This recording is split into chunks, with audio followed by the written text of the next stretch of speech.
wake up at 5 a.m., take a cold shower, drink mushroom coffee, and read a book. How many times have you heard these different morning routines?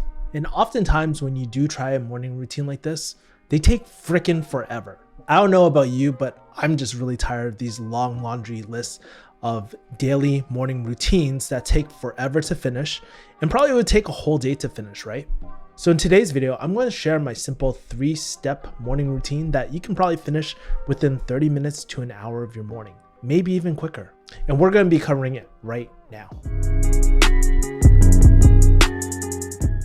Hey, what's up? Welcome back to the channel. If you're new here, my name is Kevin. I'm actually a former pharmacist, YouTuber, and entrepreneur as well. And on this channel, we explore the people, the strategies, the tools to help us to live a happier, productive, kick-ass life. Especially on this channel, I share my insights on productivity, personal development, and entrepreneurship as well.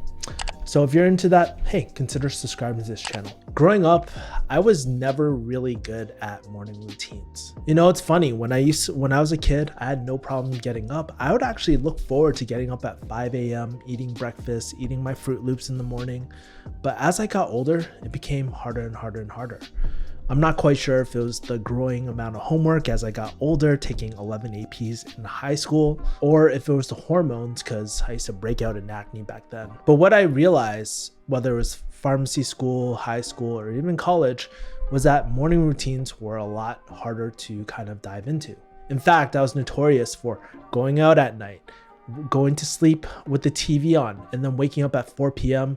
only to find out that half my day was wasted. Now, it wasn't until I left pharmacy school and started practicing as a pharmacist when I wanted to get the hell out of pharmacy when I realized, crap, I need a way to organize my day. Now, believe it or not, that was the moment when I started diving into personal development and productivity. It became so addictive that I actually became a productivity junkie. I'd read things like The Miracle Morning and all these other books, trying to find the best hacks waking up. Over the years, I did a lot of things. I would wake up in the morning, take a cold shower, do jujitsu in the morning pages, mushroom coffee, and the list goes on and on. Believe it or not, I'll show you my whole list of my morning routine back when quarantine started. It was ridiculous. And so it was really easy for me to go down the rabbit hole of productivity hacks. And when I found something good, I would just add it to the list. But as my list got longer and longer and longer, and as I saw these productivity gurus have these multi-complex steps of a morning routine, I was really asking, hey, are these people really getting all these things done every single morning? There's no freaking way, right? Eventually, the list got so big that it would give me early morning anxiety. And when I did finish my morning routine, it would be about like 1 to 2 p.m., which kind of defeats the whole purpose of a morning routine. You want to get things done before you start your workday. Now, it took me a long time to actually find something that worked for me. As a former pharmacist, YouTuber, digital marketing consultant, and a high-ticket sales strategist who is living in Boston at the moment with his mom because California is on lockdown during COVID, I think I finally cracked the secret code of the perfect morning routine. So in today's video, we're going to cover what exactly an ideal morning routine is and the 3 core pillars that I use for my morning routine. My morning routine, I call it the morning POS routine or the morning piece of shit routine. And you might be wondering, why do I call it the morning piece of shit routine? It's because you can be a lazy piece of shit and still do this morning routine. And I think that's really important for any routine because we all have those days when we don't feel like doing our morning routine, but we do it anyways. You literally could do all these tasks in your bed if you really wanted to. And oftentimes I actually do it while walking on the treadmill. And usually by 8 a.m. I have everything done. This simple 3-step morning routine will help you get more done, save more time, and just honestly feel better about your day. And when you feel better, chances are you're gonna have a higher chance of having a kick-ass day as well. So let's kind of dive into it. So you might be asking yourself, what is an ideal morning routine? As I was going through these productivity videos and all this sort of stuff, I started asking myself, what is a good morning routine? Is it getting an early workout early in the morning? Is it taking a cold shower? Sure, these can all be components of a morning routine, but these tasks aren't a morning routine. Now, sure, Is it important to shower? Absolutely. Is it important to work out? You betcha. But in my opinion, a perfect morning routine is something simple, easy to complete, and most importantly, just kicks off your morning so that you feel great.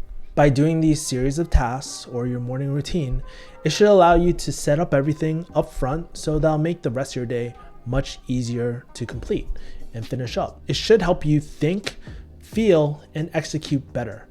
The goal for me for any morning routine is to plan everything up front so I can just flow into execution. And we'll be talking about flow state a little bit more. But basically, each component of the morning piece of shit routine fit these criteria as well. Step 1, box breathing. So one of the things I actually started tracking this year is my sleep and more importantly, my HRV or heart rate variability. If you see these two things, I have an Oura ring right over here and a BioStrap over here, this black thing. Basically, these track my biometrics. And I'm not sure if it was because of COVID or undiagnosed hypothyroid, but I really suffered from really bad insomnia for the last 2 or plus years. And I actually had some bouts of like weight gain as well. It was a vicious cycle where I would try to sleep at 9 p.m. and sometimes I would wake up at like 12 a.m. and it would really screw up my energy for the rest of the day. It was so bad that I couldn't really go back to sleep at all. So sometimes I would just be like, well, I gotta start my day. And usually by 6 a.m. I am totally wiped out. I'm exhausted. I miss a lot of my meetings, my jujitsu sessions and all that sort of stuff. And that would happen day after day. And I just didn't know how to sleep out. The problem got a lot worse when I stopped working out because of COVID. The only thing I could really do is like go on walks and stuff and do some cardio, but I wasn't getting the intense cardio that I was through things like jujitsu and weightlifting as well. I wasn't getting the same energy expenditure as I was through things like jujitsu and weightlifting as well. So it wasn't until one of my good colleagues, his name is Dr. Eugene Choi, who is a neurohacking coach, but he recommended me to start tracking my HRV with my Oura Ring and BioStrap as well. And you might be asking yourself, Kevin, you mentioned HRV, what is that? And basically it's a measurement that allows you to monitor your stress as well. And typically when you have a HRV, you have higher life expectancy, and more importantly, if you're a productivity junkie like me, it allows you to access flow state. Now, flow state is actually super important for any line of work. When I was a pharmacist, when I was in flow state, everything would just go so smoothly. Time would just pass by. When I'm in jujitsu, it's just like I don't know, I just feel like I'm in flow. I don't really have to think too much and everything goes effortlessly. Same thing with the sales calls as well, and even shooting these YouTube videos as well. Now you might be asking, what is flow? And flow is also known as being in the zone. So basically when the definition from Wikipedia is, it's the mental state in which a person performing some activity is fully immersed in a feeling of energized focus, full involvement, and enjoyment of the process of the activity. So again, it requires those three things: intense focused, full involvement, and also enjoyment in the process. And that's so key, especially in the entrepreneurial space. Have you ever noticed that when you're in the zone, you get your best ideas? Have you ever noticed that when you are relaxed, like for example in the shower or going for a drive, you get your best ideas on in those moments when you're doing nothing? In fact, it was probably a shower thought, and that's why I love that Reddit forum. It was a shower thought that really inspired me to outsource my editing to my editor who edits these videos, freeing up a lot of my time. So that's why I monitor my HRV, so I manage my stress and access flow state. So the higher HRV is the better. It basically means that you're less stressed and you have a higher chance to access flow state. Lower HRV, well, it's kind of like test scores. When you get a low test score, you get more stress, and that's when I get things like insomnia. And so that's where something like box breathing comes into play. It allows me to control my HRV, and it allows me to increase my HRV so I can become more relaxed. get better ideas, enter flow state as well. So if you're curious about what box breathing is, I first learned about it in the Navy SEALs. I was reading a book, I can't remember which Navy SEAL book I read, but basically they do a form of box breathing. My friend Eugene, he actually mentions this, and he brought it to my attention again. And box breathing is not something super complicated, it's very easy. What you want to do is a 4-second inhale, 4-second hold, 4-second exhale, 4-second hold, and then repeat it. And what I like to do, if you're really stressed like I am, I usually do a 4-second inhale, 4-second hold, 8-second exhale, so you breathe out for 8 seconds, and then a 4-second hold as well. The 8-second exhale works really well if you're super stressed. I usually repeat this for 10 minutes. Usually my HRV, according to my numbers, will usually jump from anywhere from an HRV of 30 all the way to 150, 140, 130. So it is definitely one of the quickest ways. I usually do it for about 10 minutes. And one of the apps that I use is that I use to track my box breathing and time, so I can just focus on the breathing, is something called Breathing. I'll leave a link below, so after this video you can reference it, but that is a great app that I use and it's very simple to use. But after I do my box breathing, what's the next step? Well, that leads me to this. Step 2, gratitude. So gratitude. You know what's really interesting? I was never a big gratitude type of person growing up. It was a very new concept to me, and I always thought it was kind of like BS, you know? People, that's for hippies. Being grateful for things is just hippies. But what I quickly realized was that that's just how my Asian household was. It's not very common for people to say, hey, I'm grateful for you about this, or thank you for this. I really appreciate you. These words are not very common vocabulary in an Asian household like mine, or if you come from a very strict household. But one of the other things I noticed, especially about Asian households, is that sometimes the people who are most critical are sometimes the most miserable as well. I'm not sure when I actually noticed this, but it wasn't until I had a life coach in 2014 who he actually used to work with Tony Robbins. And he asked me, hey, want to know what all the happiest people in the world have in common? And I was like, what? And he was like, gratitude. And I believe Tony Robbins, he actually talks about this in his book sometimes, but you know, or his Netflix documentary, but he asked this really great question. Can you be pissed and grateful at the same time? And the truth is, no, I've never been like, I'm so grateful for you, man. Like in that angry ass tone. It's just so weird. It's like a disconnect. And it's true, we can only be one or the other. The interesting thing about gratitude is that the more person that is open to our gratitude, the more likely they're to be less depressed, anxious, lonely, envious, or neurotic as well. And it's very, very interesting. A lot of the people who have a fixed mindset, meaning they feel like it's a zero-sum game, there's only so much around, they're typically the ones who don't practice gratitude a lot, right? Or aren't grateful for a lot of the things around them. And it's something I always try to, more recently, trying to be more mindful of. But I do slip into my Asian dad mode sometimes, which I'm trying to get better with, you know? All right, so now that you know gratitude is really important, how do you practice it? Do you just say, hey, I'm grateful for my dog, I'm grateful for my mom, I'm grateful for having a roof over my head? Well, that's one way to practice gratitude, but honestly, I never find that very truly helpful. What I really like, one of the primary tools I use, is something called a 5-minute journal. Now, this is one of my favorite tools just because it forces you to write things down.